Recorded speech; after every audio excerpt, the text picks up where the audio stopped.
Abre sua Bíblia comigo, Romanos capítulo 3. Romanos capítulo 3.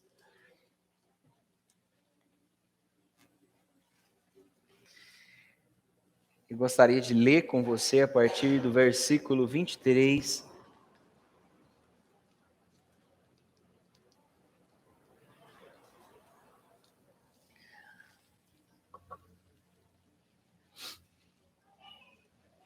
Romanos capítulo 3, a partir do verso 23. Eu sei que a Vitória já perguntou, mas eu queria saber de novo, quem está nos visitando hoje pela primeira vez? Amém, sejam bem-vindos, sejam bem-vindas, sejam bem-vindos. Vocês são muito bem-vindos aqui, tá? Romanos capítulo 3, eu queria ler com você, a partir do verso 23, e eu queria te incomodar um pouquinho, pedir para você ficar de pé. Aqui na Lagoinha nós temos a nossa confissão de fé, e nós vamos projetar ela aqui, e no 3, nós vamos estar com a nossa Bíblia erguida, e vamos falar essas palavras com o melhor que nós pudermos. Se você está com o seu celular, vai usá-lo para ler a Bíblia, pode levantá-lo também. Se você está sem nada, nós temos a livraria ali no final. Você pode comprar uma Bíblia, eu te indico altamente. Procura a Lairiane, que ela vai indicar a mesma Bíblia que nós usamos aqui na igreja, é muito boa. E vai ser um prazer nós comemorarmos e falarmos do amor de Deus juntos, amém? No momento, se você está sem Bíblia, pega carona na pessoa que está do seu lado. Vamos erguer as nossas Bíblias? Levante assim bem alto, no 3. 1, 2, 3. Esta é a minha Bíblia. Eu sou o que ela diz que eu sou. Eu tenho o que ela diz que eu tenho.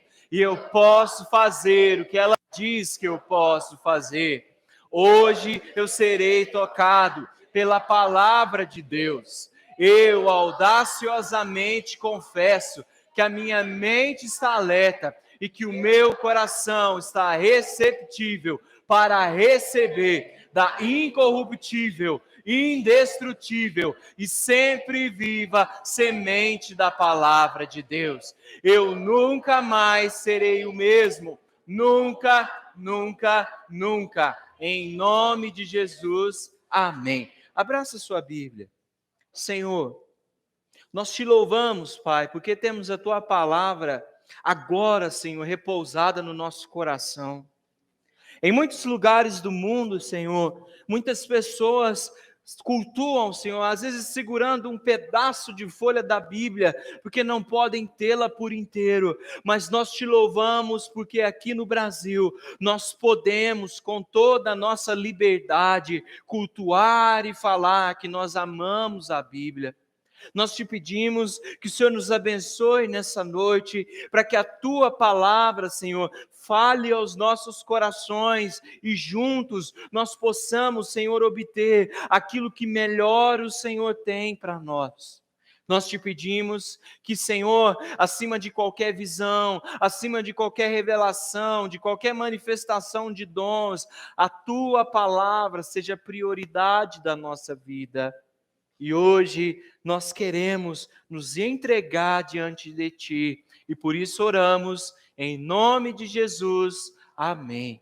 Ainda de pé, Romanos capítulo 3, a partir do versículo 23, diz assim: pois todos pecaram e carecem da glória de Deus, sendo justificados gratuitamente por sua graça, mediante a redenção que há em Cristo Jesus, a quem Deus apresentou como propiciação do seu sangue, mediante a fé.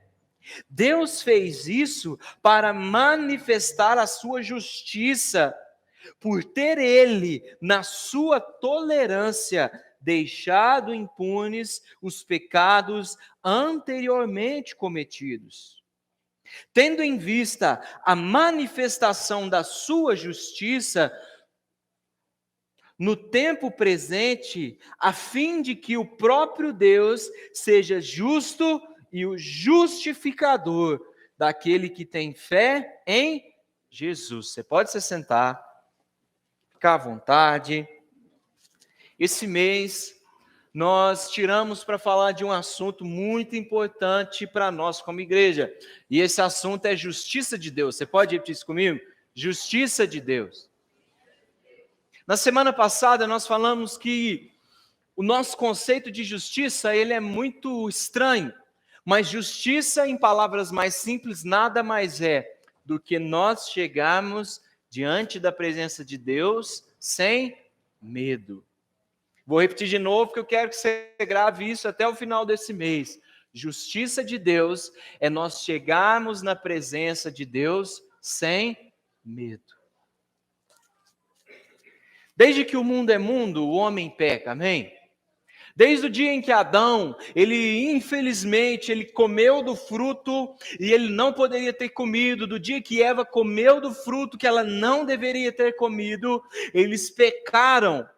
E, obviamente, como nós vimos na semana passada, todo mundo que peca passa por um processo de culpa, um processo de medo, um processo de senso de culpabilidade, de coisas ruins que sente, e no final, o que se espera é que depois de um pecado mínimo que uma pessoa faça, é se arrepender, sim ou não? E Adão e Eva se arrependeram, amém? O Velho Testamento tinha uma fórmula de lidar com o pecado, que era a forma como a justiça de Deus se manifestava no Velho Testamento. Antes do sacrifício de Jesus na cruz, quando uma pessoa ela pecava e ela se sentia arrependida, ela tinha um protocolo, e esse protocolo, o nome dele era lei. E ela pegava essa lei, e como se essa lei fosse um catálogo, ela ia lendo todas as especificidades de pecado, e quando ela achava o pecado que ela tinha cometido, ali estava o animal que deveria ser morto, e dependendo do que fosse feito, a quantidade de animais que deveriam ser entregues. E as pessoas pegavam esse animal ou esses animais, levavam isso para a porta do templo, e ali aquele animal ele era degolado, o seu sangue era exposto perante o altar do templo, e ali o sacerdote ia pegar aquele sangue juntamente com os restos mortais do animal, levá-lo para um lugar chamado holocausto, e ali aquele animal ia queimar como um incenso. E quando essa fumaça do incenso, juntamente com o sangue do animal, eles subiam, evaporavam-se, ali o homem tinha o seu pecado perdoado por Deus. Mas se você está aqui desde o começo do ano, você vai se lembrar que existia uma conta que não batia, que era a aliança de sangue. O que acontecia? Sempre o homem pecava e o homem tinha que matar um animal para perdoar o pecado. E por que isso acontecia?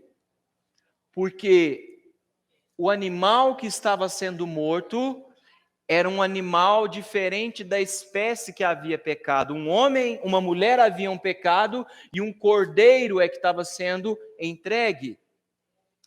O outro lado da dívida era a presença de Deus, e a presença de Deus é eterna, e o animal era um animal finito, que tinha prazo de validade. Então, a conta não batia. Por quê? Porque era um animal na proporção de um homem, diferente, e ao mesmo tempo era um animal com tempo, prazo de validade, sendo oferecido como sacrifício para um Deus que é eterno e não tem data para acabar. Então, no Novo Testamento surge a figura de Jesus para resolver essa conta matemática que não fechava. Jesus veio na terra como homem, e eu e você somos seres humanos como Jesus foi aqui na terra, amém? Ele se fez carne e habitou entre nós, João capítulo 1. E ao mesmo tempo, quando ele foi entregue naquela cruz, ele ao mesmo tempo com a figura de homem, ele também tinha a figura de Deus, onde ele era 100% igual a Deus, e ele se entregou por nós, e quando ele ofereceu o sacrifício naquela cruz, ele mostrou não só a sua característica humana, mas também a sua característica sobrenatural, vencendo a morte, provando assim, o homem tem prazo de vida, mas eu não tenho. E assim Jesus fechou aquela matemática, dizendo assim, ó, se era um homem que precisava morrer, eu me fiz homem para morrer por você. Se você devia uma dívida de pecado para um Deus infinito e que não tem prazo de validade, agora eu te dou uma porção do que sou, através da minha graça, você não vai ter mais prazo de validade, porque você vai adquirir uma graça que rompe com o finito e te leva à linha daquele que é alfa e ômega, princípio e fim. E a partir de então, nós passamos a viver uma realidade do Novo Testamento. Eu espero que você não tenha matado um cabrito para pedir a Deus perdão pelo seu pecado, eu espero. Porque Jesus já fez isso por você. Mas existe uma fórmula que atende a esse Novo Testamento. Por quê? Porque ainda no tempo de hoje, nós sabemos que Jesus, ele morreu por nós sabemos que nós não mais precisamos oferecer sacrifício de animais, de coisas, nós não precisamos mais colocar uma vela, colocar um negócio, outro substitutivo, por quê? Porque Jesus já pagou esse preço por nós, amém? Mas por que mesmo assim a gente tem medo da justiça de Deus? Por que mesmo sabendo que Jesus morreu pelo perdão do meu e do seu pecado, muitas vezes nós temos medo de chegar na presença de Deus? Porque lembra o que eu disse? Justiça de Deus é chegar diante da presença de Deus sem medo.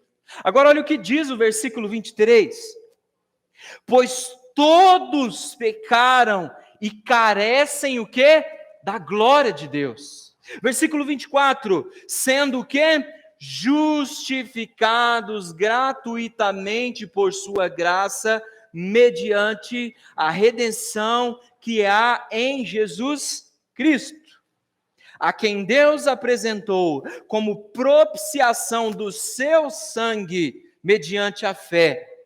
Deus fez isso para manifestar a sua justiça, aí a justiça de Deus, por ter ele, na sua tolerância, deixado impunes os pecados anteriormente cometidos, tendo em vista a manifestação da sua justiça no tempo presente, a fim de que o próprio Deus seja justo e o justificador daquele que tem fé em Jesus Cristo. Meu irmão, nós temos medo de Deus, nós temos medo de chegar diante da presença dEle, porque nós ainda não entendemos a fórmula do que Jesus fez por nós. Existe uma fórmula, assim como uma conta matemática que não erra, assim como no final de um exercício de química, de física, só existe uma resposta certa.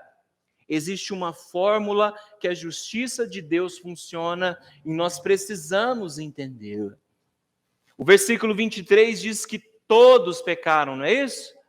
Ou ele diz que alguns pecaram? Alguns ou todos? Então olha para essa pessoa que está do seu lado e fala assim, você também pecou, viu? Então é para você também. Mas existe uma graça que está sobre nós. Eu quero te ensinar essa fórmula. Repita comigo, R, P, E. R, P, E. R, redenção. Propiciação. Expiação. Amém. Sabe qual a vantagem? Que o culto vai estar gravado e depois você vai poder anotar. Se você não trouxe caneta. Mas essa fórmula explica exatamente aquilo que Jesus fez por nós, e quando entendemos o que é expiação, o que é propiciação e o que é redenção, a gente entende como é o processo de chegar na presença de Deus sem medo. A primeira palavra que aparece no nosso texto, ela está no verso 24, e ela diz assim, ó: sendo justificados gratuitamente por sua graça, mediante, olha a primeira palavra, a redenção que há em Cristo Jesus. Irmãos, esse texto começa falando uma coisa que todo crente deveria saber, que foi mediante a sua graça, grátis, sem te cobrar nenhum real, Jesus quis se entregar por você e pagar uma dívida que não é sua. Grátis. Não depende de oferta, não depende de dízimo, não depende do feijão, não depende da campanha, do arroz, do vale do sal, de nada disso. Você foi salvo exclusivamente, gratuitamente, como está escrito aqui, você foi salvo. Você não precisa pagar nenhum real pela sua salvação. Você foi completamente justificado pelo poder de Cristo, grátis. Grátis. Quem gosta de ganhar as coisas? Eu ganhei hoje um passeio de caiaque grátis. Eu fiquei muito feliz. Agora imagina saber que grátis eu estava morto e alguém me deu vida. Mas esse texto vai falar que essa graça que Jesus deu de graça para nós, ele diz assim, ó, sendo justificado gratuitamente por sua graça, mediante a redenção que há em Jesus Cristo. Eu vou ser sincero com você, irmão. Eu sempre usei essa palavra sem buscar entender o que ela significava. E eu fiquei espantado quando eu vi o que essa palavra significa. Redenção significa comprar de volta, com amor no que comprei de volta, e nunca mais colocar à venda o que comprei. Vou falar de novo, porque às vezes complica para a gente entender. Comprar de volta aquilo que era meu, com amor no que comprei de volta aquilo que era meu, e nunca mais colocar aquele produto que eu comprei de volta na prateleira, porque para ninguém mais comprar. Isso significa redenção. Sabe o que Jesus fez? Se você olhar o início desse capítulo, diz que o homem estava preso nos seus pecados, o que nós falamos semana passada. Havia uma sentença de culpa que o homem carregava com si, e que todo homem carrega, que toda mulher carrega porque peca. Mas a Bíblia diz que na redenção, o que Jesus fez? Ele chegou diante do pecado e ele fez assim, olha, você nasceu para ser meu. Como no jardim do Éden eu fiz Adão e Eva, você nasceu para ser meu. Mas você mesmo, pela escravidão do pecado, se vendeu pelo seu pecado. Mas ainda assim eu estou aqui de volta, porque eu te amo. Eu compro você de volta para mim. E nunca mais eu vou te pôr na prateleira do pecado, para nenhum pecado poder te comprar de volta. Jesus te comprou de volta, sendo que você sempre foi dele.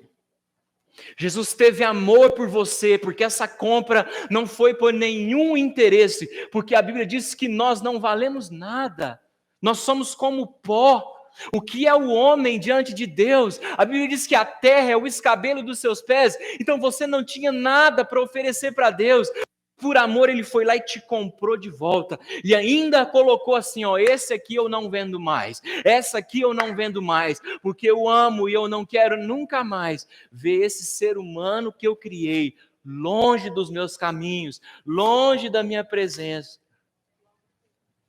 Resumindo, meu irmão, a mesma Bíblia que diz que você foi salvo de graça, é a mesma Bíblia que diz que aquilo que para você custou R$0, para Jesus custou tudo. Porque ele não deu um cabrito pelo seu pecado. Ele não deu uma rolinha pelo seu pecado. Ele não deu alguns animais, alguns bois. Ele entregou a própria vida.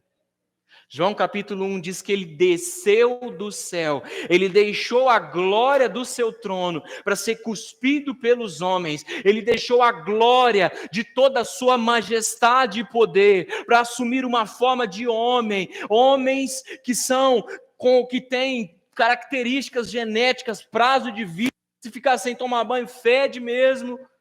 Ele deixou tudo para se tornar nada, para ser igual a você, para te chamar de volta para o plano redentivo daquele que ele queria com você.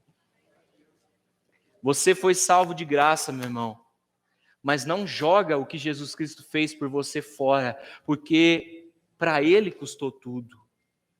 Deixa eu dizer isso de novo aqui para você, talvez isso sirva para alguém nessa noite. Para de jogar a sua vida fora como se ela não valesse nada. Para Jesus, o maior ser do universo, a sua vida custou tudo, tudo, tudo.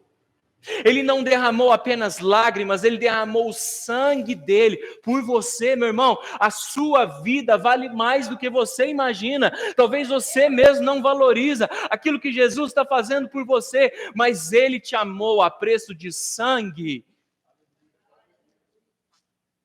Não seja menos do que o que Jesus espera que você seja. Mas a Bíblia vai contar aqui que Jesus, além da redenção, ele nos deu propiciação. Olha o que diz o verso 25. A quem Deus apresentou como propiciação do seu sangue, mediante a fé. A palavra propiciação, irmão, ela significa tornar favorável. Propiciação vem de propício. Quantos aqui são casados nessa noite? A propósito, o pessoal está me perguntando quando eu vou casar. Irmãos, anota aí. Dia 22 de janeiro, às 16 horas. Pastor, por que o convite ainda não chegou? É a irmã Daiane, irmão. A hora que ela falar que eu posso falar que está aberto, é ela que está cuidando. Ela nos abençoa, amém? Então o dia que ela falar é esse. Mas, irmãos, levanta a mão de nós só para eu ver quem já é casado. Amém. Então, nossa, tem muito casamento para a gente realizar aqui para 2023. Você que é casado, principalmente os irmãos, de vez em quando você quer agradar a sua esposa, sim ou não?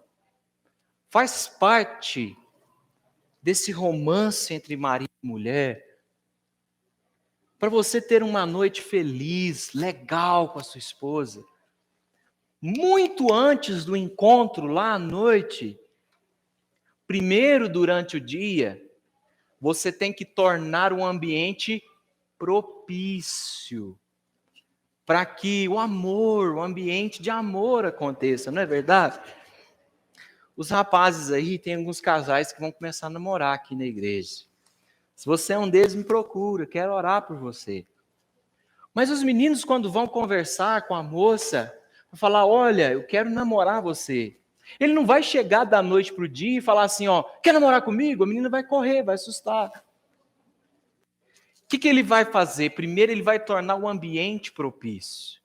Vai chamar ela para comer um lanche, vai chamar a moça para tomar um guaraná, uma Coca-Cola. E aí, quando surgir o ambiente, vai falar, de que você gosta? Eu gosto disso. Nossa, eu também. Vai tornando propício, para quando estiver propício e um ambiente favorável, ele lançar o convite. Olha, estou gostando de você, quero namorar com você. Propiciação vem dessa palavra, tornar um lugar propício. Irmão, vem comigo. A Bíblia diz que o pecado, ele cheira mal nas narinas de Deus. É como se toda vez que nós estamos em pecado e a gente entra na presença de Deus, é como se uma pessoa estivesse entrando num ambiente que você está sem tomar banho há 15 dias. E assim como você sente um cheiro ruim, para Deus esse cheiro ruim não é falta de banho, mas é pecados acumulados, incomodando o nariz de Deus. Imagina você, meu irmão. Seu filho, seu irmão mais novo, conhece um amigo na rua e esse amigo é um mendigo e ele já está sem banho há 2, 3 dias. E essa pessoa, ela pega esse amigo, acabou de fazer amizade e ela leva para sua casa. E de repente você está lá na cozinha, tomando um café e você começa a sentir aquele cheiro característico. E de repente você olha e fala assim: filho, que pessoa é essa que você trouxe aqui para casa? Ela está fedendo.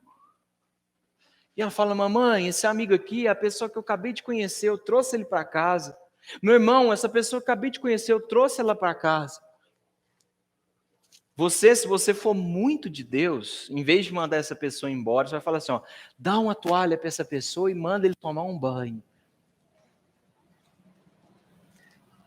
Quando Jesus chegou na presença de Deus, ele chegou com você do lado igual um mendigo cheirando a pecado, falou assim: Pai, eu achei esse fulano aqui na rua, todo cheio de pecado, mas eu trouxe ele aqui para a sala do nosso trono, para que aqui ele tenha comunhão conosco. Eu paguei um preço por ele está cheirando mal, mas ele é gente fina, essa pessoa. Eu fiz questão de comprar, porque eu amo essa pessoa. Mas na presença de Deus, o nosso pecado incomodava ele. E por isso foi necessário, além da redenção, ou seja, pagar o preço dobrado, ele também precisou propiciar um ambiente favorável, que era o quê? Nos limpar do pecado que nós carregávamos. E isso é a propiciação. Jesus foi lá e através do seu sangue, ele nos lavou do nosso pecado e propiciou um ambiente para que nós pudéssemos chegar diante da presença de Deus. Você está me entendendo? Agora deixa eu fazer uma pergunta para você, irmão. A palavra, ela diz assim, ó, que a ira de Deus, ela se manifesta contra o pecado. Às vezes a gente fica assim: nossa, por que Deus está me castigando? Por que parece que a ira de Deus está ao meu favor? Irmão, a notícia não é que Deus está com raiva de você, Ele só está manifestando a ira dele sobre o pecado. E se você está andando sobre uma vida de pecado, consequentemente a ira de Deus que está se manifestando contra o pecado, infelizmente vai recair sobre você. Por quê? Porque você está junto, colado com o pecado. Mas nós precisamos nos limpar através da propiciação, amém? Agora a minha pergunta é: Jesus, ele poderia ter simplesmente ignorado o nosso pecado, sim ou não? Ele poderia ter virado e falado assim, ó: quer saber? Não quero mais ligar para o pecado, eu já comprei ele, então, pai, vamos fazer o seguinte: esquece pecado nunca existiu, vamos ignorar esse pecado, vamos esquecer que ele existe, eu não quero saber desse pecado mais. Jesus poderia ter feito isso, sim ou não? Só que se Jesus tivesse feito isso, simplesmente ignorado o pecado, ele deixaria de ser justo. Você concorda comigo? Por quê? Porque Jesus, sendo parte da Trindade, ele precisa ter a característica soberana. Tem um nome para isso, eu esqueci, alguém me lembra aí? Atributo de soberania chamado justiça.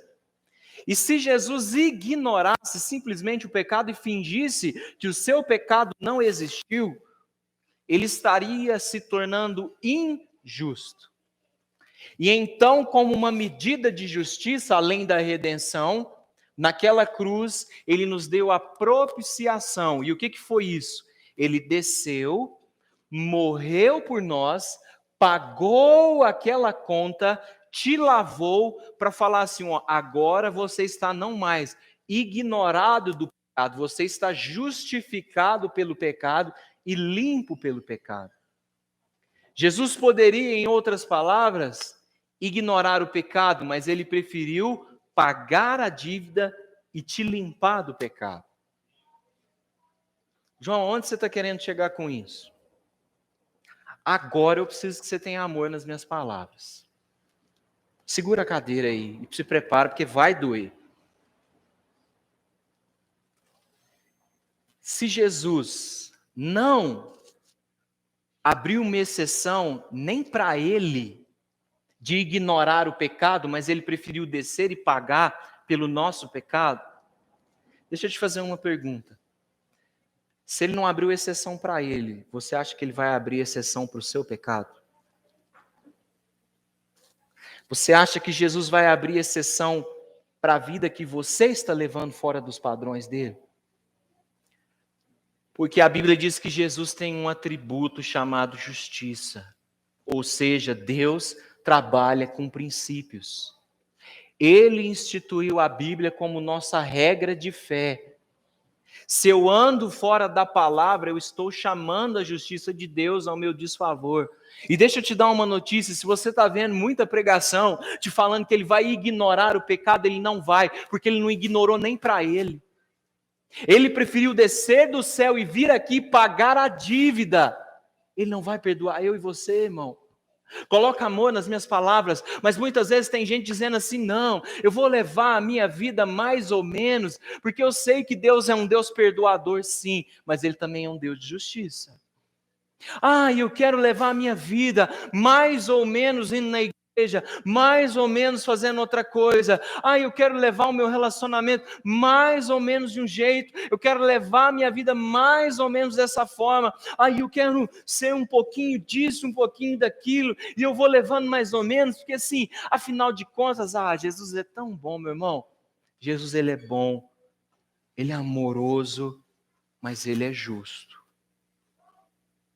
Não adianta, infelizmente, você querer que Deus enriqueça você, se você não usa o seu dinheiro para pagar as suas contas.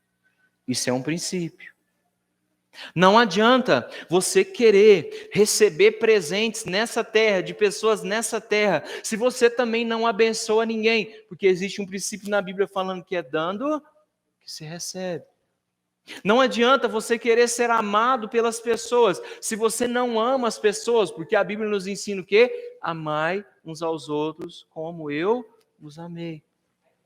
Não adianta você querer viver uma vida sobrenatural na presença de Jesus. Se infelizmente você vem no culto quando você quer, você jejua quando você quer, você ora quando você quer, você leva a vida do jeito que você quer. Jesus diz uma frase, e o princípio é o seguinte, presta atenção nisso aqui. Buscai primeiro o reino de Deus, e todas as outras coisas vos serão acrescentadas. Eu falei para você que ia doer, não falei? Então eu não mereço castigo. Repita assim comigo, Jesus é justo, mas o bom é que eu sei que se eu pedir, Ele pode me ajudar. E meu irmão, isso é verdade. Talvez você não consiga ser tão firme assim na igreja. Jesus vai te ajudar a você vir mais no culto. Talvez você não consiga largar um vício que você tem. Jesus vai te dar força para você largar ele. Talvez você não consiga lidar muito bem com as suas finanças, algumas coisas suas estão atrasadas, você precisa pagar algumas contas, mas você não está conseguindo. Ei, Jesus vai te ajudar com isso também. Mas o que eu preciso de você nessa noite é que você queira buscar o reino dele em primeiro lugar. Talvez você não vai ser aquela pessoa que vai vir na igreja todo dia, não estou falando disso. Porque você vir na igreja todo dia não vai te salvar. Mas você está com o coração ligado em Jesus todo dia. Isso faz total diferença. Servir a Ele com o seu coração e não por obrigação, isso faz diferença. Mas a palavra não para por aí. No versículo 25, a parte B, e o final, o verso 26, eles trazem um princípio, um conceito chamado expiação. A parte do 25, versículo 25, a parte B, depois do ponto, diz assim, Deus fez isso para manifestar a sua justiça.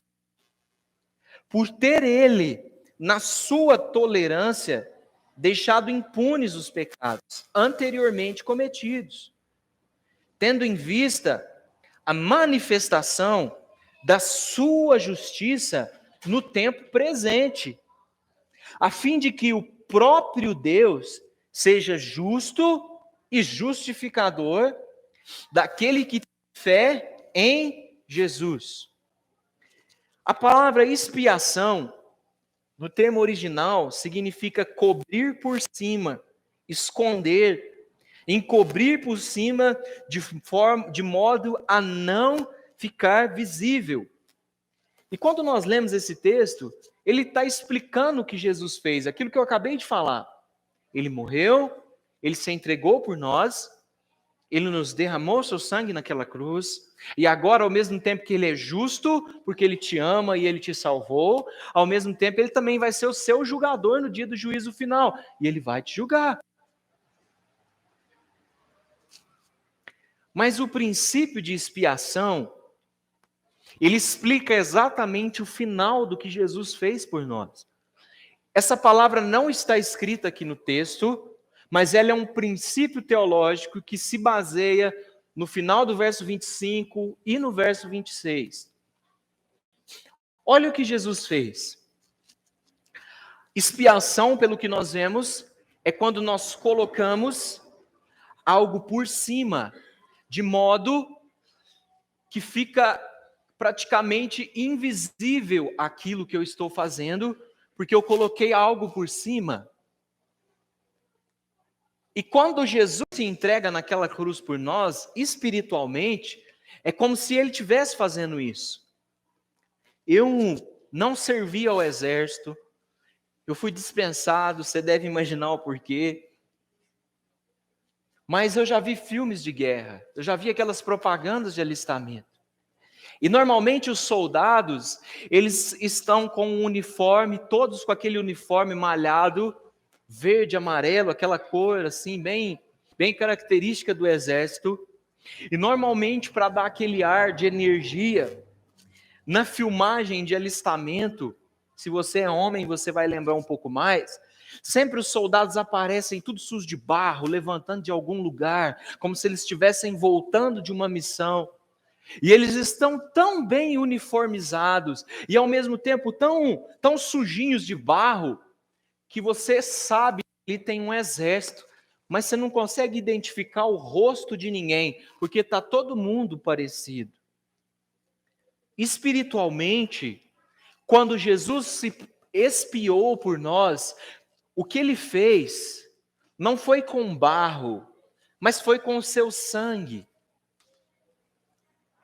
E o que Jesus fez foi derramar o seu sangue sobre nós, a um ponto tão grande, mas tão grande, que assim como os soldados sujos de barros, nós estamos completamente inundados no sangue de Jesus, ao ponto de estarmos tão encobertos pelo sangue dele, que quando Jesus olha do céu para nós, ele não vê mais a Vitória, ele não vê mais a Cat, ele não vê mais o Sávio, ele não vê mais o Rafael, ele não vê mais a Damares, a Daiane, ele não vê mais a Janaína, o David, ele não vê mais o João, ele não vê, ele vê pessoas as quais foram cobertas pelo sangue de Jesus, foram completamente desligadas do pecado e completamente banhadas no sangue da sua justiça. No Velho Testamento, foi isso que Moisés fez, quando ele mandou que cada pessoa matasse um bode e pôsse o na porta, o anjo da morte passava sobre cada porta, e aonde via o sangue, o anjo não via mais o primogênito da casa, ele via alguém que foi marcado com o sangue do próprio anjo de Deus passando ali. Quando Jesus se entregou na cruz por nós, ele não fez com o sangue de bode, ele fez com o seu próprio sangue, para que você pudesse estar mergulhado no sangue dele, e quando Deus olhasse do alto com a sua ira, ele olhasse para baixo e não vesse homens pecadores, ele vesse o sangue do seu Filho amado repousado sobre nós e a sua ira abrandasse. A questão é que quanto mais longe nós nos afastamos do sangue de Jesus, mais fácil fica do pecado nos sujar. Eu falei isso na semana passada, mas eu quero repetir para encerrar nessa noite. Sujo não é aquele que toma banho uma vez e tenta ficar limpo o resto da vida. Limpo é aquele que constantemente está se lavando.